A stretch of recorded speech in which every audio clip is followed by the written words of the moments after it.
درنو ملګرو سلامونه او ښې چارې. ستاسو د غوښتنو له مخې نن په پښتو یې بحث کوو. پښتو کې یې په 5 ډوله ده. راځئ یو مثال ولیکو. سړی،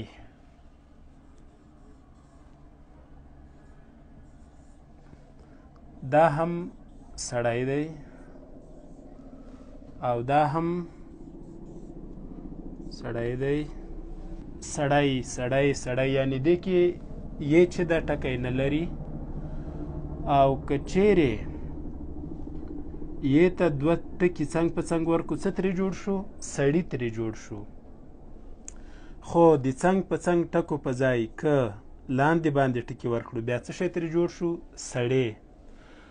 سړی و، دا هم سړی و، دا هم سړی و، خو دلته هم چې 2 ټکي څنګ په څنګ ورکړه سړي یې کړه. سړی مفرد یا یو سړی، سړي یعنې جمع ډیر سړي.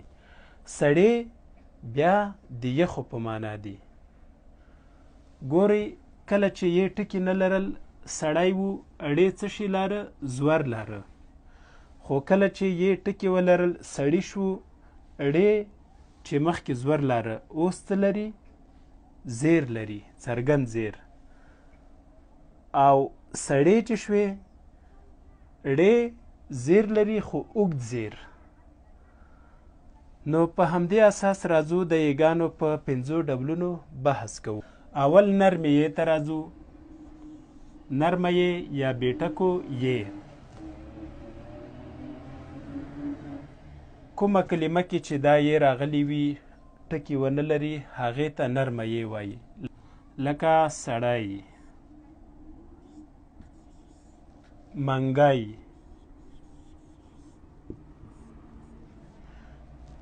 ګلالی،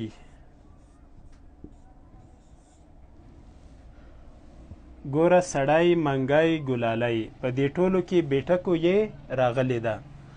دلته له یې نه مخکې ړې ده، اړې څه لري؟ زور لري.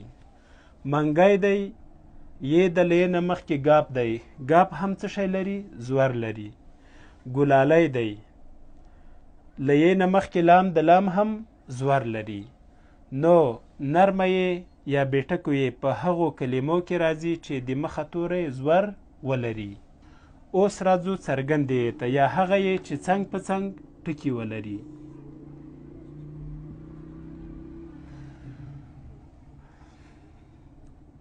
اوس همدا مثال د سړی ده، سړي، منګي،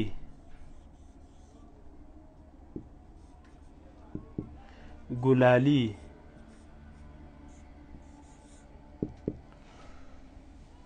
دا سړی و چې 2 ټکي څنګ په څنګ ورکړه سړي ترې جوړ شو.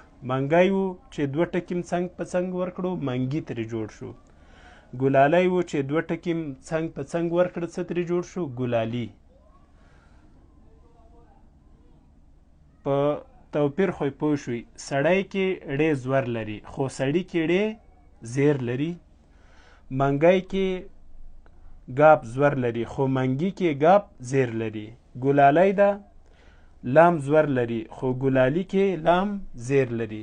نورو مثالونو ته راځو. زلمي،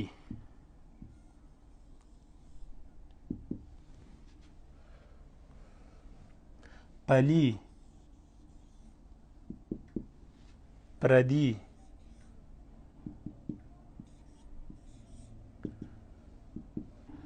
زلمي کې له یې نه مخکې میم ده، میم څه شی لري؟ زیر. پلی کې له یې نه مخکې لام د لام څه شی لري؟ زیر.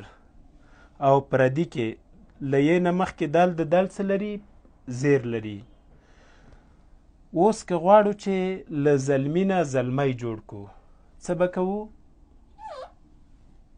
ټکي به لرې کوو. له پلي نه څه شی جوړ شو؟ پلی جوړ شو. له پردي نه څه شی جوړ شو؟ پردی.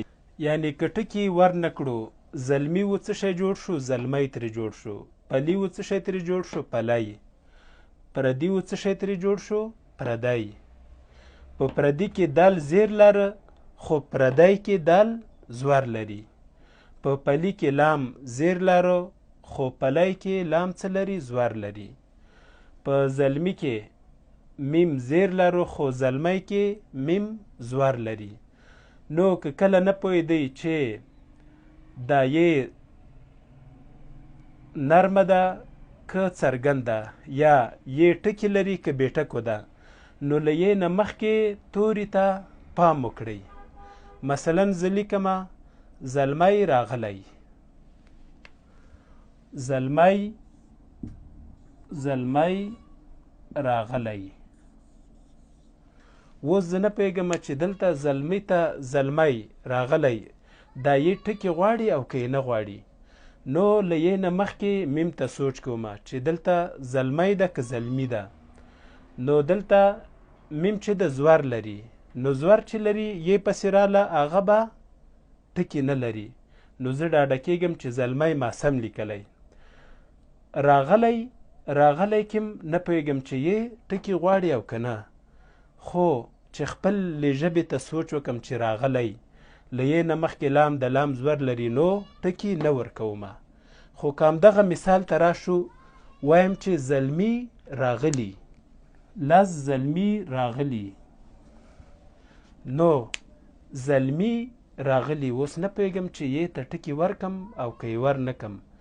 نو دلته خو زما منظور زلمي ده، له یې نه مخکې څه شی ده؟ میم ده. میم زیر لري، نو میم چې زیر لري یې به څه وغواړي؟ څنګ په څنګ ټکي.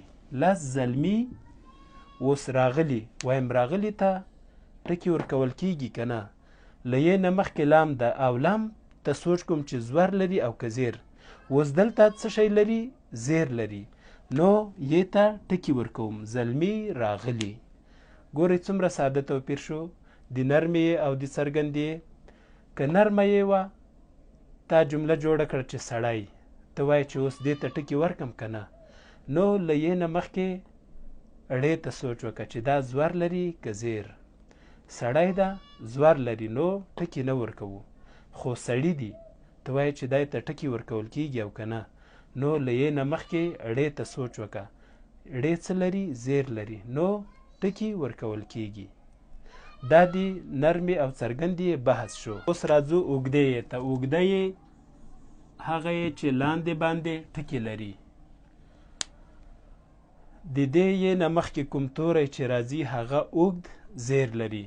لکه سړي کې زیر شته خو پوست ده او څرګند ده، ډېر اوږد نه ده. خو سړی کې زیر چې ده اوږد ده. شیدې، شیدې. مستې،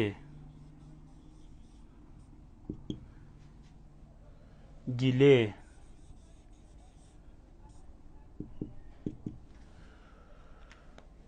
ګورئ له یې نه مخکې دال ده، دال چې د اوږد زیر لري، او مستې ده له یې نه مخکې تی ده اوږد زیر لري. ګیلې د له یې نه مخکې لام ده اوږد زیر لري. دا ټول په کومه یې راځي؟ په اوږده یې راځي. دا نرمه یې شوه، څرګنده یې شوه، اوږده یې شوه. ورپسې دوه نورې یګانې راځي چې هغې ته یوه نومواله یې وایي بله کړواله.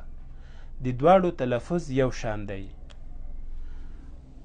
دا نومواله یې ده چې لکۍ لري، دا کړواله یې ده چې حمزه لري. دواړه یګانې چې دي یو ډول تلفظ کېږي، خو نومواله یې په نومونو کې راځي او کړواله یې په فعلونو یا امره فعلونو کې راځي. مثلا ګلالۍ راولۍ، ګلالۍ راولۍ. ګورئ دلته هم لی ده، دلته هم لی ده، یو ډول تلفظ لري. خو ګلالۍ چې د نوم ده کله چې ای باندې راغی او ښځینه نوم و نو څه ورکوو؟ لکۍ ورکوو. خو دلته چې فعل شو، امریه فعل یا امر شو، نو یې ته څه ورکوو؟ حمزه ورکوو. ګلالۍ راولۍ. یا لسم ځواب کړئ، کړئ، تاو کړئ.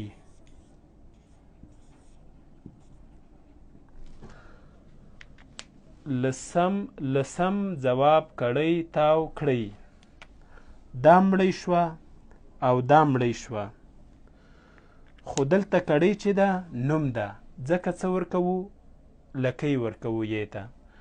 او دلته ړی ده خو د امر فعل برخه ده، نو یې ته څه ورکوو؟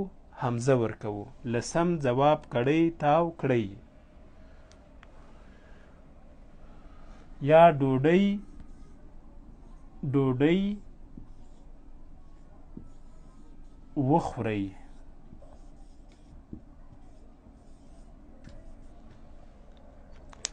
ډوډۍ وخورئ. دلته م یې چې ده او دلته م یې چې ده یو ډول تلفظ لري، خو دا نوموالی یې ده. نوموالی یې ځکه ده چې دا نوم ده، او وخورئ کې یې چې ده کډوالی یې ده. نو دلته یې ته لکۍ ورکوو او دلته یې ته څه ورکوو؟ حمزه ورکوو. یو ځل بیا نننی درس تکراروو. پښتو یې په څو ډوله ده؟ په 5 ډوله ده. نرمه یې ده، نرمه یې یا بیټکو یې. هغې یې ته وایي چې د مخه توری ترې زور ولري، یا تلفظ یې ای یا اوی وي، لکه سړی، منګی، ځونډی.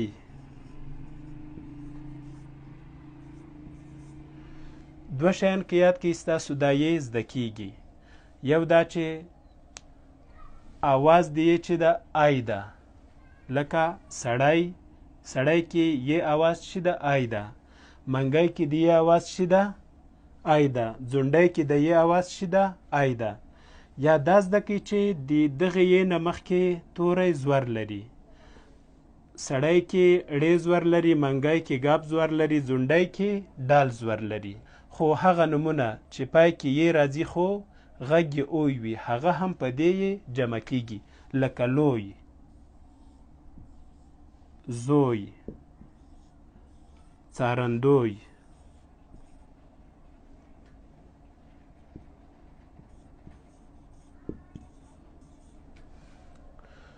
یعنی کومه یې چې مخکې توری ترې زور ولري هغه په بیټکو یې راځي، سړی، منګی، ځونډی. یا کومه یې چې آواز یې ای وي یا اوی وي هغه په بیټکو یې سره لیکل کیږي. څه ته راځو؟ څرګندې یې ته یا څنګ په څنګ ټکو لرونکې یې ته. هغې یې ته وایي چې آواز یې په ای سره وي یا تر مخه توری څه ولري؟ زیر ولري، لکه پلی، زلمی،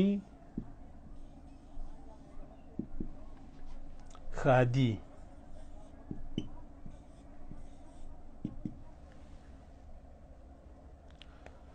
پلی کې هم لام څه شی لري؟ زیر لري. زلمی کې میم زیر لري. خادي کې دال زیر لري. نو دا یې په څه شي سره لیکل کیږي؟ څنګ په څنګ ټکو سره. اوس راځو اوږدې یې ته یا هغه یې چې لاندې باندې ټکي لري. د دې یې آواز ای ده او ترې مخه توری څه لري؟ اوږد زیر لري، لکه ادې،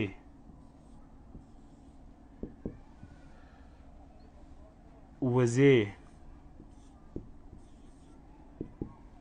ګلې.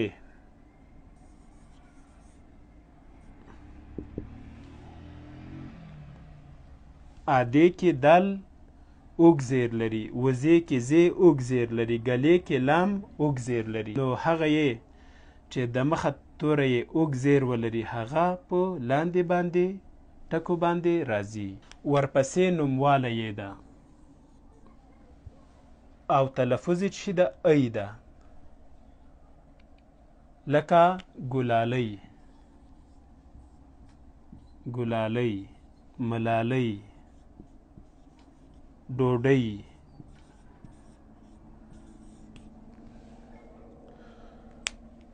یعنی عموما ښځینه نومونه چې په ای سره پای ته رسېدلي وي دا نومواله یا لکیواله یې پکې راځي. بله حمزه واله یا کړواله یې ده. د نوموالي یې په څېر دا هم غږ لري خو په امریه فعلونو کې راځي، لکه وخورئ، ووځئ وشړئ.